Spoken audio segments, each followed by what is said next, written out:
పౌరులందరికీ కూడా నా హృదయపూర్వకమైనటువంటి విజ్ఞప్తి, ప్రజాస్వామ్యయుతంగా మనకు నచ్చిన ప్రభుత్వాలను ఏర్పాటు చేసుకోవడానికి భారత రాజ్యాంగం కల్పించినటువంటి ఓటు హక్కుని స్పష్టంగా వినియోగించుకోవాల్సిందిగా నేను అందరికీ విజ్ఞప్తి చేస్తాను. ఓటు అనేది చాలా విలువైనది.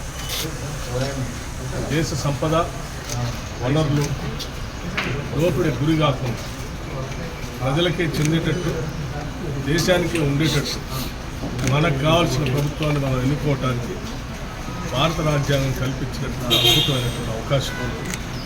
ఈ అవకాశాన్ని కోల్పోతే మన సంపదని, మన ప్రజాస్వామ్యాన్ని, మనకున్నటువంటి దేశం యొక్క పునాదులు కూడా మనం కోల్పోయే ప్రమాదం.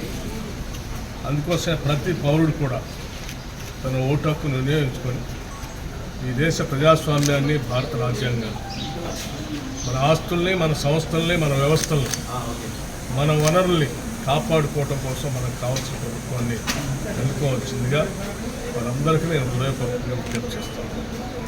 లౌకికవాదం మన జీవన విధానం, లౌకికవాదం మన జీవన విధానం, ప్రజాస్వామ్యం మన పునాది.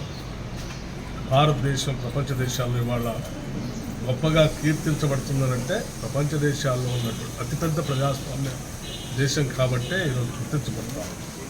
అటువంటి ప్రపంచ దేశాల్లో పేరెన్నిక కలిగిన ప్రజాస్వామ్య పునాదులను నిలబెట్టుకోవడం కోసం ప్రతి ఓటుని ఒక ఇటుకలాగా దీన్ని వాడుకోవాల్సిందిగా విజ్ఞప్తి చేస్తున్నాను.